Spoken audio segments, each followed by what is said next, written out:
کبھی یہ سوچنے کا موقع ملا ہے کہ کسی بھی ملک کا جو قانونی نظام ہے وہ دراصل کن چیزوں سے مل کر بنتا ہے؟ یہ ایک بہت بنیادی سوال ہے۔ مطلب روزمرہ زندگی میں ہم قانون، عدالت اور آئین کی اتنی باتیں تو سنتے ہیں۔ بالکل سنتے ہیں۔ تو کیا یہ محض کچھ موٹی موٹی کتابوں میں لکھی ہوئی خشک تحریریں ہوتی ہیں جو کسی نے ایک رات میں بیٹھ کر لکھ دیں اور بس؟ نہیں، ایسا بالکل نہیں ہے، اور یہی وہ نقطہ ہے جہاں سے قانون کی اصل تفہیم شروع ہوتی ہے۔ صحیح۔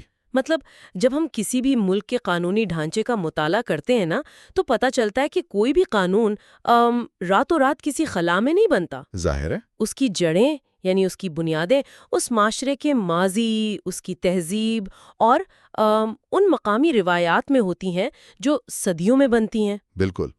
تو اسی لیے آج کے اس گہرے تجزیے میں ہم بالکل یہی کرنے والے ہیں۔ جی، آج ہم 1973 کے آئین کے تناظر میں پاکستان کے لیگل سسٹم یعنی قانونی نظام کی خصوصیات پر بات کریں گے۔ عوامی اصولوں اور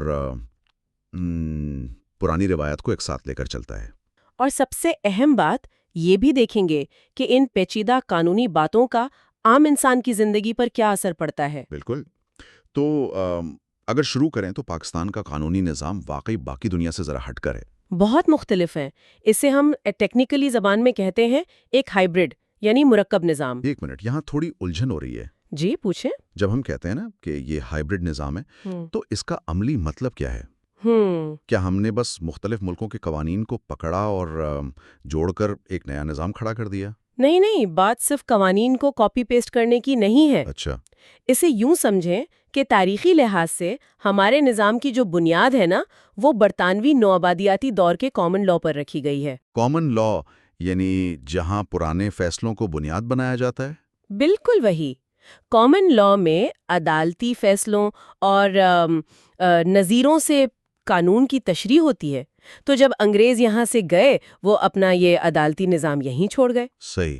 لیکن چونکہ پاکستان ایک خاص نظریے پر بنا تھا تو اس برطانوی ڈھانچے پر اسلامی اصولوں کا ایک بہت گہرا رنگ چڑھا دیا گیا۔ اچھا، یعنی مطلب ڈھانچہ پرانا تھا، برطانوی تھا، لیکن اس کی روح اور مقاصد ہم نے نئے طے کر لیے۔ 100% درست۔ آپ 1973 کے آئین کو ہی دیکھ لیں، اس کا جو آرٹیکل 1 ہے نا، وہ واضح طور پر ملک کا نام اسلامی جمہوریہ پاکستان بتاتا ہے، اور پھر آرٹیکل 2 جو اسلام کو ریاستی مذہب تسلیم کرتا ہے۔ تو یہ صرف علامتی باتیں نہیں ہیں؟ بالکل نہیں، ان کا قانون سازی پر بہت گہرا اثر ہوتا ہے۔ مجھے یاد پڑ رہا ہے اس حوالے سے 1985 میں ایک بہت اہم تبدیلی بھی آئی تھی۔ جی ہاں، قرارداد مقاصد والی تبدیلی۔ ہاں، ہماری ریسرچ میں بھی اس آبجیکٹیوز ریزولوشن کا بار بار ذکر ہے، لیکن یہ دراصل ہے کیا؟ مطلب کیا یہ بس آئین کا ایک دیباچہ ہے؟ دیکھیں، پہلے یہ واقعی صرف ایک دیباچہ ہی تھا، ایک تعارف۔ لیکن 1985 میں آئین کے اندر آرٹیکل 2A یعنی 2A کا اضافہ کیا گیا، جس نے اس قرارداد کو آئین کا باقاعدہ اور فعال حصہ بنا دیا۔ اوہ، اس سے کیا بدلا؟ اس سے یہ بدلا کہ اب ملک کے تمام قوانین کو قرآن و سنت کے تابع لانا ایک آئینی مجبوری بن گیا، اور اسی لیے آئین کے چیپٹر 3A کے تحت فیڈرل شریعت کوڈ بھی بنائی گئی۔ اچھا، تو یہ فیڈرل شریعت کوڈ، اس کا کام بس یہ دیکھنا ہے کہ قوانین اسلام کے مطابق ہیں یا نہیں؟ بنیادی کام یہی ہے۔ یہ خاص طور پر جو حدود کے قوانین ہیں نا، جیسے چوری، زنا وغیرہ۔ جی بالکل، قذف وغیرہ کی اپیلیں یہیں سنی جاتی ہیں۔ لیکن یہاں ایک بہت باریک قانونی حد بھی ہے۔ ہماری دستاویزات میں ایک بہت مشہور کیس کا ذکر ہے۔ کون سا کیس؟ حاکم خان بنام حکومت پاکستان کیس۔ یہ بہت دلچسپ ہے۔ اچھا، اس میں ایسا کیا ہوا تھا؟ اس میں سوال یہ تھا کہ اگر اعلیٰ عدالت کو لگے کہ آئین کے اپنے اندر ہی کوئی شق اسلام سے متصادم ہے، تو کیا وہ اسے بدل سکتے ہیں؟ کیا عدالت کے پاس یہ اختیار ہے کہ وہ آرٹیکل 2A کا سہارا لے کر آئین کی اس شق کو کالا دم کر دے؟ ظاہر ہے، اگر قرارداد مقاصد آئین کا حصہ ہے تو عدالت کو یہ پاور ہونی چاہیے نا؟ یہی تو وہ قانونی پیچیدگی تھی۔ اچھا۔ سپریم کورٹ نے کہا کہ بھائی عدالت کا کام قانون کی تشریح کرنا ہے، قانون بنانا نہیں ہے۔ بالکل، قانون بنانا ہمارا کام نہیں۔ انہوں نے فیصلہ دیا کہ وہ خود سے آئین کی کسی شق کو کالا دم نہیں کر سکتے۔ تو پھر کون کرے گا؟ عدالت اسے پارلیمنٹ کے نوٹس میں لائے گی۔ کیونکہ آئین میں تبدیلی کرنا، اسے اسلام کے مطابق ڈھالنا، یہ اختیار صرف عوام کی منتخب پارلیمنٹ کا ہے۔ واہ، یہ تو توازن کی ایک زبردست مثال ہے۔ جی ہاں، اگر میں ساری بات کو سمیٹوں تو یہ کچھ یوں ہے کہ ہمارا قانونی نظام ایک ایسی شاندار عمارت ہے جس کی بنیادی اینٹیں تو برطانوی دور کی ہیں، صحیح، لیکن اس عمارت کا جو پورا فن تعمیر ہے، اس کا اندرونی ڈیزائن، وہ مکمل طور پر اسلامی اصولوں پر کھڑا ہے۔ یہ بہت زبردست تشبیہ دی آپ نے۔ اور جب یہ عمارت کھڑی ہو جاتی ہے نا، تو اگلا کام یہ ہوتا ہے کہ یہ عمارت اپنے اندر رہنے والوں کو کیا تحفظ دیتی ہے، کیونکہ دیکھیں ریاست کے پاس تو بہت طاقت ہوتی ہے، بے پناہ طاقت ہوتی ہے۔ تو اس طاقت سے ایک عام شہری کو کیسے بچایا جائے؟ اور میرے خیال میں آئین کا جو حصہ 2 میں یعنی پارٹ 2 وہ اسی تحفظ کی بات کرتا ہے نا، جہاں بنیادی حقوق لکھے۔ جی، بنیادی حقوق یعنی فنڈامنٹل رائٹس۔ لیکن ایک عام سا سوال ذہن میں آتا ہے کہ یہ حقوق واقعی کتنے طاقتور ہیں؟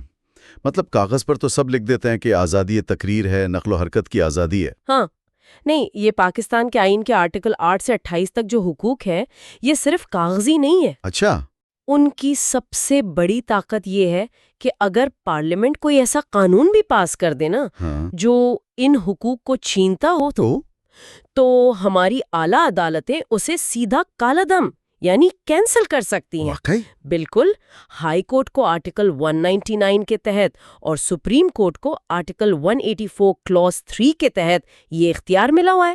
ہاں، یہ جو آرٹیکل 184(3) ہے، اسے تو ہم اکثر ٹی وی پر سنتے ہیں۔ جی، سو موٹو والا۔ ہاں، ایز خود نوٹس والا معاملہ۔ لوگ اکثر تنقید بھی کرتے ہیں کہ عدالتیں ہر معاملے میں سو موٹو لے لیتی ہیں۔ تو کیا آئین نے اس طاقت کی کوئی حد نہیں رکھی؟ بالکل رکھی ہے، اور اس پر جماعت اسلامی بنام وفاق پاکستان والا کیس بہت اہم ہے۔ اس کیس میں کیا طے ہوا تھا؟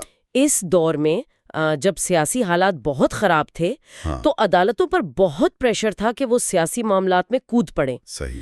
تب سپریم کورٹ نے ایک واضح لکیر کھینچ دی۔ کیا لکیر کھینچی؟ انہوں نے کہا کہ بھئی آرٹیکل 184(3) کا مقصد صرف شہریوں کے بنیادی حقوق کا نفاذ ہے۔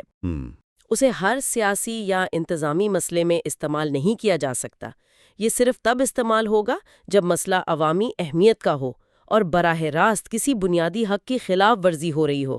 اچھا، یعنی عدالتوں نے خود اپنی ایک حد طے کر لی۔ بالکل۔ لیکن مجھے ایک بات بتائیں، آئین کے اسی حصے میں آرٹیکل 29 سے 40 تک پالیسی کے رہنما اصول بھی تو ہیں۔ Directive principles of state policy. جی ہاں بھائی۔ ہاں وہی۔ اب مجھے یہ سمجھائیں کہ اگر بنیادی حقوق بھی ریاست کی ذمہ داری ہیں اور یہ اصول بھی، تو ان دونوں میں فرق کیا ہے؟ فرق بہت بنیادی ہے۔ کیسا فرق؟ بنیادی حق تو وہ ہے کہ اگر آپ سے کوئی چھینے تو آپ فوراً عدالت بھاگ سکتے ہیں کہ ریاست مجھے بولنے نہیں دے رہی۔ ٹھیک ہے۔ لیکن یہ جو پالیسی کے اصول ہے نا، یہ دراصل مستقبل کا نقشہ ہے۔ یہ ریاست کو سمت دکھاتے ہیں کہ آپ نے تعلیم عام کرنی ہے، صحت دینی ہے۔ تو کیا میں حکومت پر مقدمہ کر سکتا ہوں کہ مجھے سرکاری نوکری کیوں نہیں ملی یا میرے محلے میں ہسپتال کیوں نہیں بنا؟ نہیں، بالکل نہیں۔ اور یہی بات حاکم قریشی کیس میں طے ہوئی تھی۔ اچھا۔ عدالت نے واضح کیا کہ ان اصولوں کو نافذ کرنا حکومت کے مالی وسائل پر منحصر ہے۔ صحیح، مطلب پیسے ہوں گے تو بنائیں گے نا۔ بالکل۔ تو آپ ان اصولوں کی خلاف ورزی پر حکومت کو سزا نہیں دلوا سکتے۔ تو پھر فائدہ؟ مطلب یہ اصول تو بس مفت کے مشورے ہوئے نا؟ ایسا بھی نہیں ہے، ان کی اپنی ایک الگ طاقت ہے۔ وہ کیسے؟ ایک اور کیس ہے، شہاب مطلوب کیس۔ اس میں ہائی کورٹ نے کہا کہ اگر کوئی ایسا قانون ہے جس کا مطلب واضح نہیں ہو رہا، جس میں کوئی ابہام ہو، تو عدالت ہمیشہ وہ مطلب لے گی جو ان پالیسی اصولوں سے میچ کرتا ہو۔ اوہ، یہ تو بالکل ایسا ہوا جیسے کوئی گاڑی جاری ہو۔ جو بنیادی حقوق ہیں وہ گاڑی کی بریکس ہیں۔ واہ۔ جو ریاست کو شہریوں کے حقوق پر چڑھ دوڑنے سے روکتی ہیں، اور یہ جو پالیسی اصول ہیں یہ گاڑی کا سٹیئرنگ ویل ہیں جو بتا رہے ہیں کہ جانا کس طرف ہے۔ بہترین مثال ہے۔ اور دیکھیں اس گاڑی کو درست سمت میں چلانے کے لیے ایک سب سے اہم اصول چاہیے، اور وہ ہے قانون کی حکمرانی، یعنی rule of law. Rule of law? جی، آئین کا آرٹیکل 4 یہی ضمانت دیتا ہے کہ ہر انسان سے قانون کے مطابق سلوک ہوگا۔ لیکن رول آف لا کا پریکٹیکلی کیا مطلب ہے؟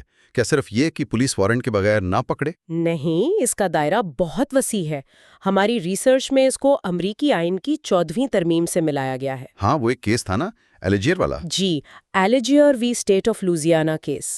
امریکہ میں انہوں نے آزادی یعنی لبرٹی کی بڑی وسیع تشریح کی۔ کیا کہا انہوں نے؟ انہوں نے کہا کہ آزادی کا مطلب صرف جیل سے باہر ہونا نہیں ہے، اپنی مرضی کا روزگار کرنا، معاہدے کرنا، اپنی صلاحیتیں استعمال کرنا، یہ سب آزادی ہے۔ صحیح۔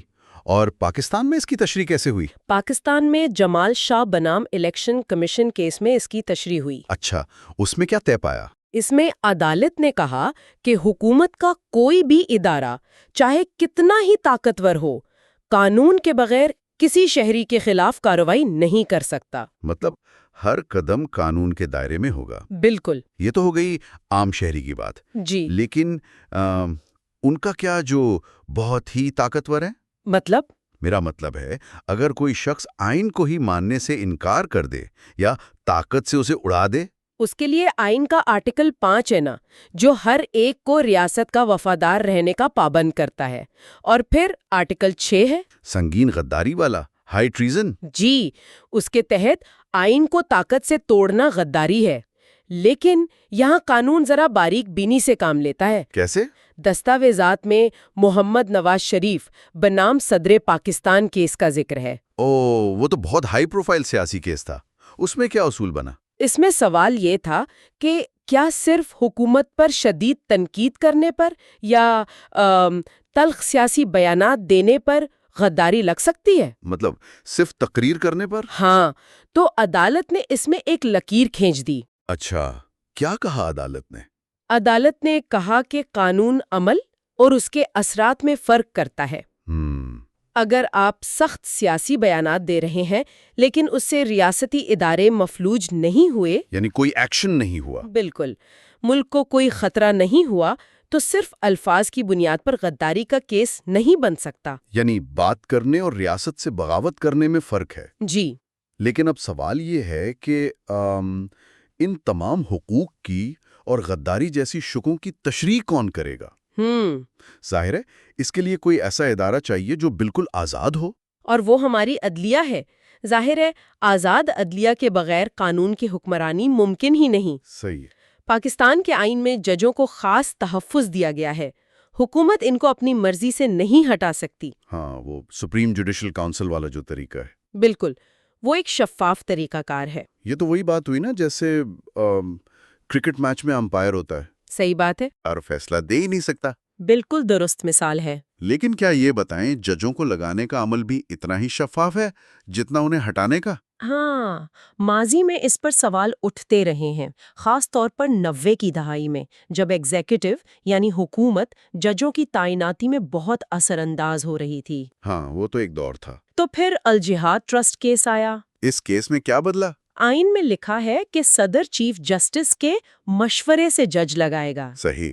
حکومت سمجھتی تھی مشورہ بس فارمیلٹی ہے، ہم نے نام دیا اور کام ہو گیا۔ اچھا۔ لیکن سپریم کورٹ نے اس کیس میں کہا کہ نہیں، یہ مشورہ بامقصد اور لازمی ہونا چاہیے، یہ بس کوئی رسمی خط نہیں ہے۔ اس سے عدلیہ کافی حد تک محفوظ ہو گئی۔ بہت زبردست۔ اچھا، اور اسی طرح مقننہ کا کام یعنی قانون سازی وہ پارلیمنٹ کرتی ہے اور صدر آرڈیننس بھی نکال سکتا ہے۔ جی، آرٹیکل 89 کے تحت ہنگامی حالات میں۔ تو مطلب کتابوں میں تو ہمارے پاس ایک بہت ہی زبردست، جدید اور مکمل آئینی ڈھانچہ موجود ہے۔